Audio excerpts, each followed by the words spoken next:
हमारी ये A1 book summary channel में आपका बहुत बहुत स्वागत है। यहाँ आपको प्रेरणा देने वाली और ज़िंदगी बदलने वाली किताबों की समरी मिलेंगी।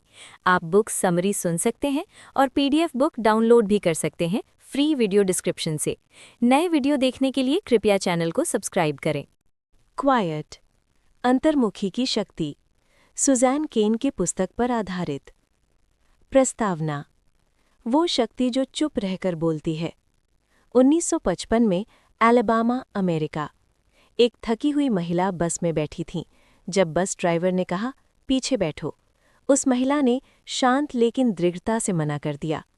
वो महिला थी रोज़ा पार्क्स, और उस एक शांत ना ने नागरिक अधिकार आंदोलन को नई ऊर्जा दी। रोज़ा पार्क्स एक अंतर्मुखी थीं।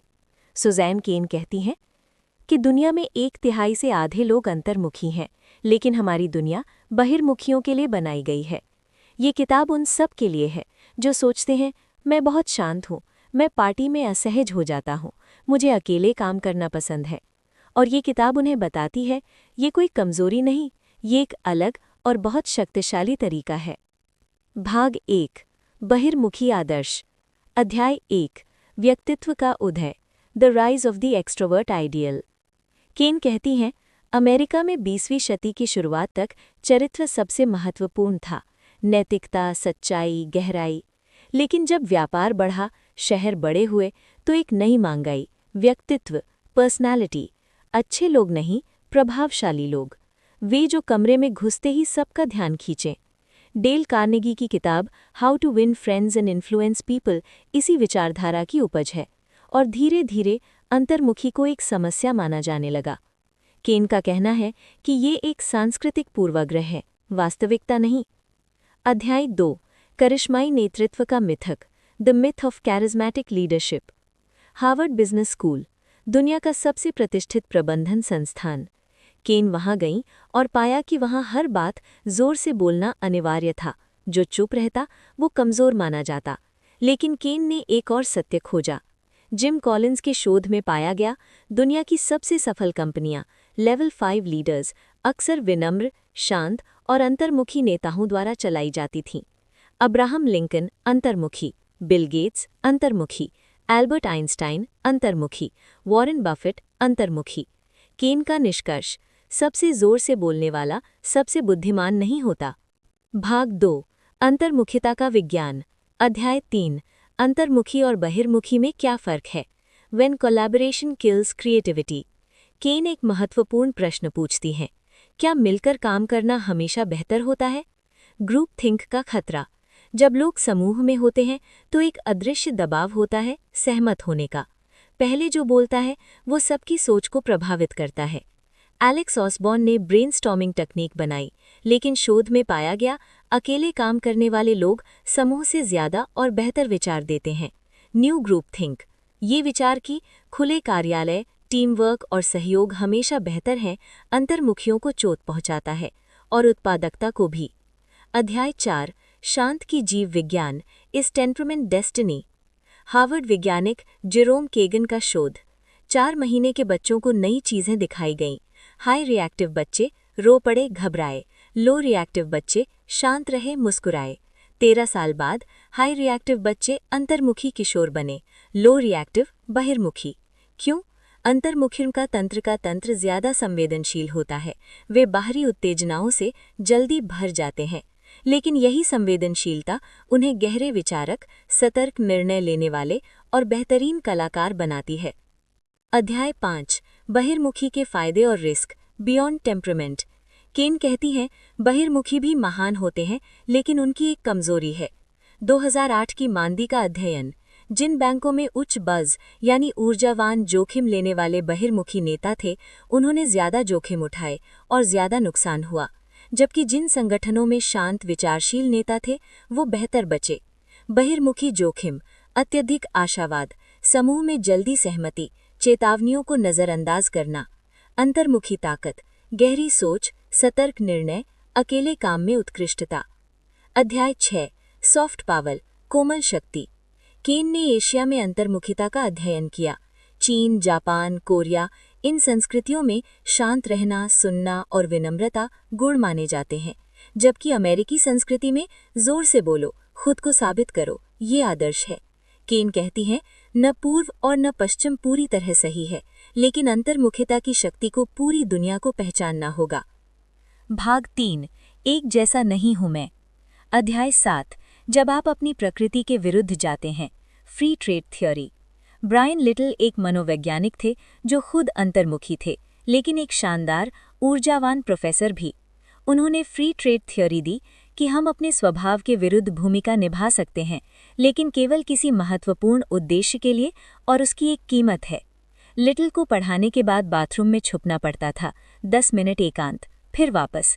केन कहती हैं, अंतर्मुखी लोग बहिर्मुखी की भूमिका निभा सकते हैं, लेकिन इसके लिए उन्हें रिचार्ज का समय चाहिए।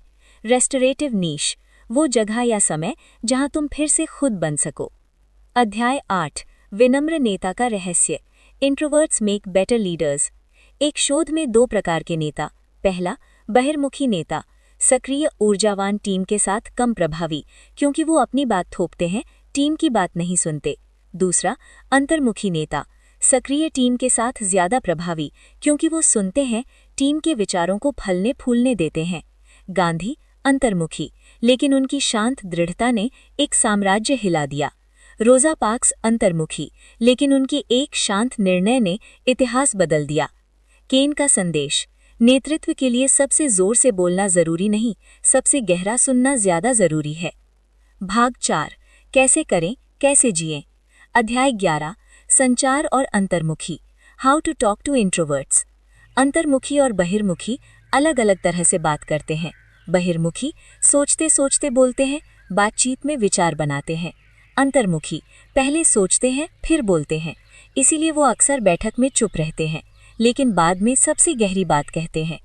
अंतर्मुखियों के साथ बात करने के तरीके, उन्हें समय दो, प्रश्न पूछो, उत्तर की प्रतीक्षा करो, अकेले में बात करो, बड़े समूह में नहीं, ईमेल और लेखन को प्राथमिकता दो। अध्याय 10, बच्चों की अंतर्मुखिता। केन कहती है, सबसे बड़ा उपहार जो माता पिता अंतर्मुखी बच्चे को दे सकते हैं, उसे स्वीकार करो, उसे बदलने की कोशिश मत करो। एक अंतर्मुखी बच्चा भीड़ में असहज होता है, 1-2 दोस्त पसंद करता है, अकेले में खेलता है, गहरे सवाल पूछता है। ये सब लक्षण नहीं, ये उसकी विशेषता है। स्कूल में अंतर्मुखी बच्चों की समस्या, ग्रुप वर्क और क्लास पार्टिसिपेशन, जो बहिर्मुखियों को आसान लगता है। माता पिता के लिए सुझाव, बच्चे की कंफर्ट जोन थोड़ी बढ़ाओ, लेकिन उसे बहिर्मुखी बनाने की कोशिश मत करो, उसकी शक्ति को पहचानो और सराहो। अध्याय 11, जब अंतर्मुखी और बहिर्मुखी साथ हों। केन की अपनी कहानी। वे एक वकील थीं, अंतर्मुखी, लेकिन उन्होंने ये काम वर्षों तक किया। उनके पति बहिर्मुखी। उन्होंने सीखा, एकांत की जरूरत को स्पष्ट रूप से बताओ, ये अनादर नहीं, ये जरूरत है। रिश्तों में अंतर्मुखी को हर पार्टी में जाने की जरूरत नहीं, लेकिन साथी की जरूरत का सम्मान करो।